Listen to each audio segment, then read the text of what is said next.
All right, let's dive into this legendary Mokele Mbembe.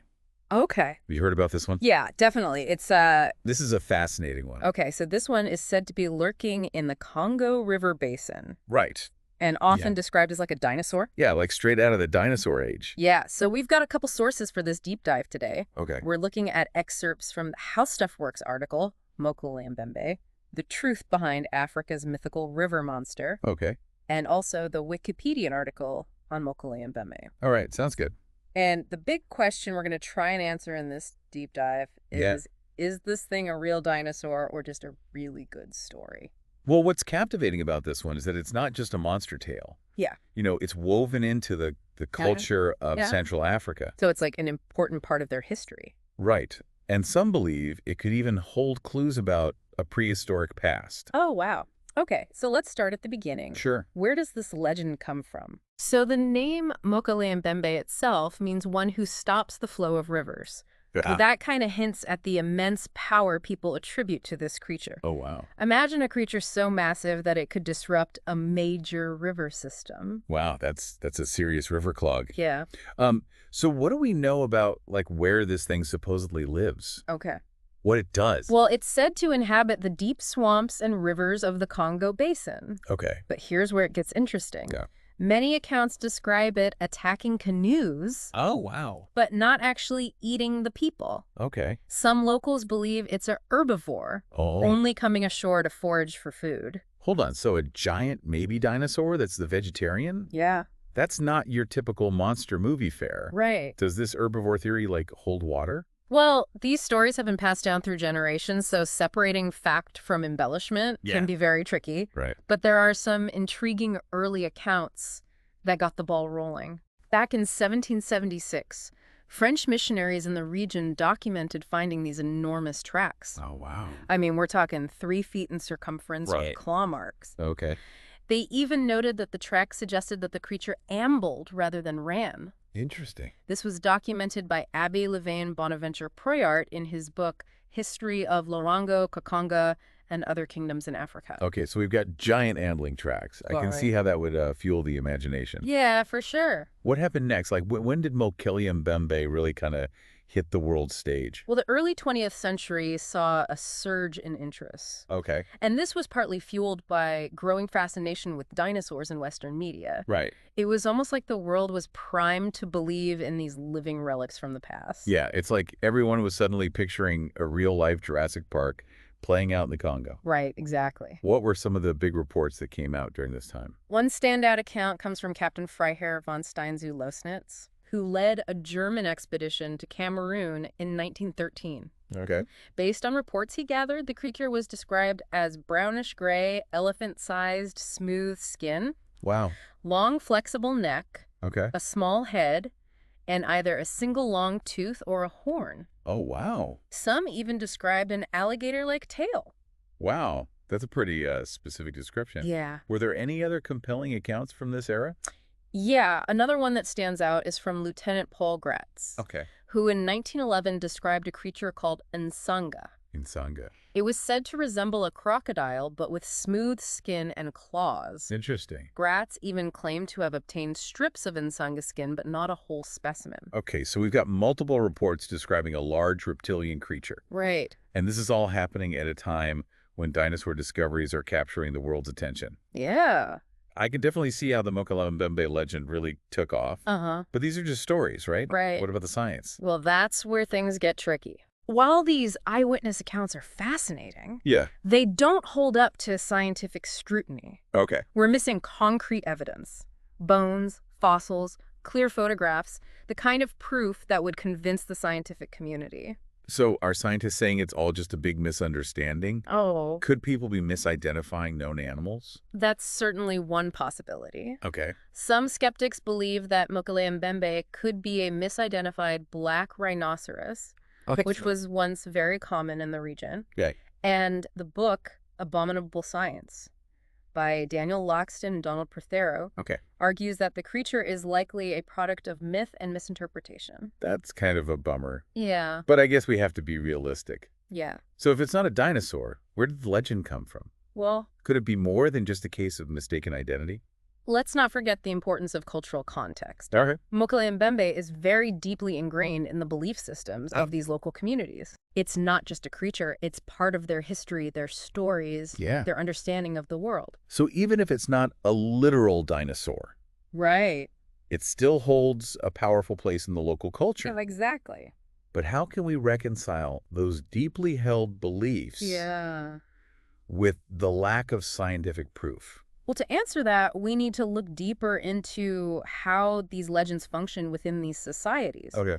They might not be literal accounts, but they can reflect a profound understanding of the environment Okay. and a way of explaining the unknown. That's a really good point. Yeah. It seems like we need to consider the cultural significance of this story, Right. as well as the possibility of like a real creature. Exactly. What about those expeditions? Yeah. Didn't people go looking for Mokele Mbembe? Yeah. Let's dive into that next. Okay. So people went looking for this thing if they believed it was real. Absolutely. They must send some expeditions out there. Yeah. There have been a number of expeditions into the Congo Basin specifically to search for Mokele Mbembe. Oh. One notable one Yeah. was in 1981, Okay. led by herpetologist Dr. Roy Mackle and cryptozoologist James Powell. Okay, so we got some serious scientists involved here. Right? They went deep into those Congo swamps, Oh, wow. facing all sorts of challenges. Dense jungles, unpredictable waters. Yeah. You name it. Wow, that sounds like a real adventure. Oh, yeah. Did they find anything concrete to prove its existence? They didn't come back with definitive proof like a photograph or a bone, Okay. but their efforts did something important. Okay. They reignited interest in this legend Okay. and reminded everyone just how vast and unexplored the Congo Basin really is. Yeah, it's huge. Huge. So it's possible that something could be out there. Oh, yeah, it's like searching for a needle in a haystack. Right. But the haystack is a massive, untamed wilderness. Right. Okay, so what about other expeditions? Well, there were quite a few. In 1985 and 1992, Scottish explorer William Billy Gibbons led expeditions. Okay. And journalist Rory Nugent even claimed to have a photograph, Oh. though that's never been verified. Okay. But despite all these attempts, no one has produced that kind of evidence that would satisfy the scientific community. It's starting to sound like the pursuit of Mokele Mbembe is more about the thrill of the unknown Yeah. than finding a real creature. Yeah, I think there's definitely an element of romanticism attached to these expeditions. Yeah. It's the adventure, Yeah. the possibility of discovering something truly extraordinary. Yeah. But at the same time, science demands rigorous evidence, Right. and that's what's missing. So we've got a handful of expeditions, Yeah. no concrete findings, Right. but people still claim to see it. They do. How do we reconcile these sightings Yeah. with the lack of evidence? It's a great question. Yeah. And it forces us to consider, how reliable eyewitness accounts really are. Think about it. Human perception is influenced by so many things. Right. Cultural beliefs, expectations, even fear. Yeah. Someone could see a log in the water or a large fish. Right. And with that Mokele Mbembe legend in their mind, Yeah. interpret it as something more. So they're kind of seeing what they want to see. It's possible. But wouldn't local people be Yeah. able to tell the difference Yeah. between a rhinoceros and a dinosaur? You would think so, right? Yeah. But remember, for many communities, Mokele Mbembe isn't just a creature. Right. It's a deeply ingrained part of their culture and belief system. Okay. These stories often serve a purpose. Yeah. Explaining natural phenomena, Okay. instilling respect for the environment, Okay. maybe even reinforcing social norms. So even if they haven't literally seen it, Right. the story itself holds value and meaning. Absolutely. It adds like another layer of complexity to this whole thing. We can't dismiss the cultural significance of these stories. It's a reminder that different perspectives exist, Right. and that approaching these legends with cultural sensitivity is key. Yeah, it's a delicate balance, It is. trying to respect those beliefs Right. and stay true to the science. Exactly. Do you think it's even possible to find a definitive answer? It's tough to say. Yeah. I'm a scientist, so I tend towards skepticism. Right. But I also know that the Congo Basin is vast Yeah. and largely unexplored. Yeah, it's huge. It's conceivable that something could exist there that we just haven't found yet. So you're not ruling it out completely? I think it's important to keep an open mind, Yeah. but an open mind requires critical thinking. Right. We need to be cautious about jumping to conclusions based on anecdotal evidence. Okay, so we've covered the expeditions. Yeah. The skepticism. Right. Cultural context. Right. But we still haven't answered the big question. Yeah. Could this thing actually be a dinosaur? Right. Is there any scientific basis for that theory? No, that's where the line between science and speculation gets really blurry. Okay. Some descriptions, particularly the long neck, the large size, Yeah. small head, Okay.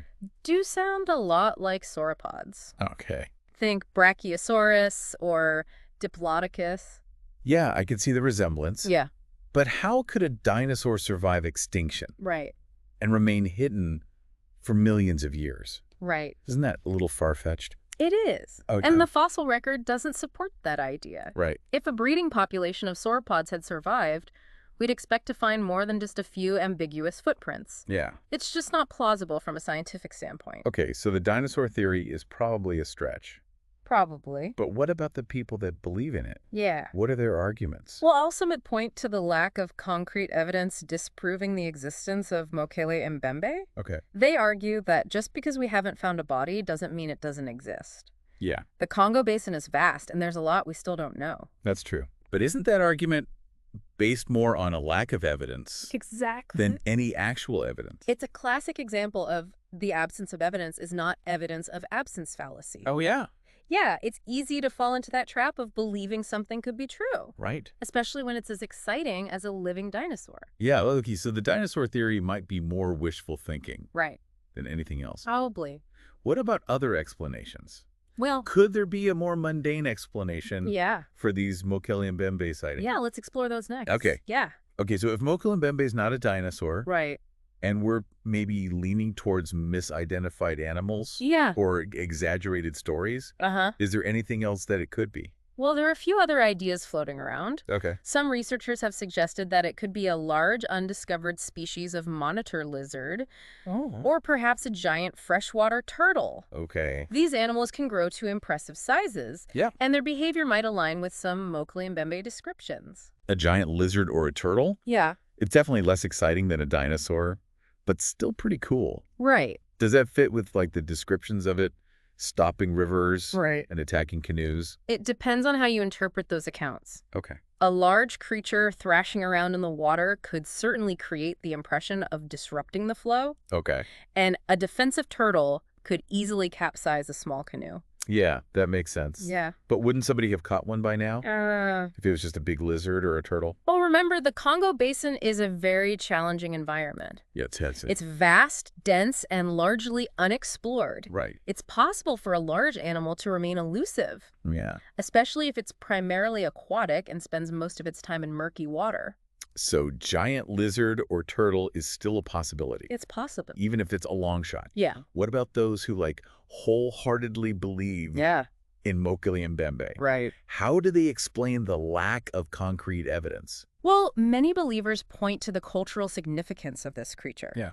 They argue that Western science often overlooks or dismisses indigenous knowledge, Okay. and that Mokele Mbembe is more than just a physical creature. Right. It represents a connection to the natural world, Okay. a spirit, a guardian of the forest. So for some people, it's not about proving the existence of an animal. Right. It's about respecting a different way of seeing the world. Exactly. The world where spirits and nature are all intertwined. And I think that's an important point to remember. Yeah. Even if Mokele Mbembe doesn't exist in a literal sense, Right. the legend itself still holds value. Yeah. It teaches us about different cultures, Okay. the power of storytelling, Yeah. and our own fascination with the unknown. It's a reminder that sometimes the journey is just as important as the destination. Yeah. So where does this leave us? Have we reached a conclusion about Mokele Mbembe?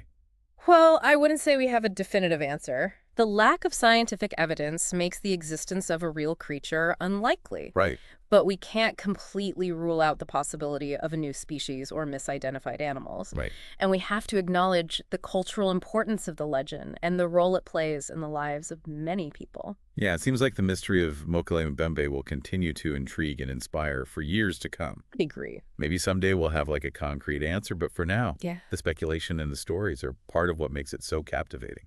I agree. And who knows, maybe the most valuable lesson we can take away from all this isn't about finding a creature, Right. but about recognizing the limits of our own knowledge Okay. and the importance of respecting different ways of understanding the world around us.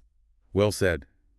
This deep dive has certainly given us a lot to think about. You've Yep. got me wanting to learn more about the Congo Basin Yeah. its people, and the stories they tell. It's a fascinating region, Yeah. full of mystery and wonder. Right. And who knows? Maybe one day the secrets of Mokele Mbembe will finally be revealed. That's a great note to end on. Yeah. To our listeners, thanks for joining us on this deep dive into the world of Mokele Mbembe. Thanks for listening. If this exploration has piqued your curiosity, we encourage you to keep searching, keep questioning, Yeah. and keep that sense of wonder alive. For sure. Until next time, happy exploring.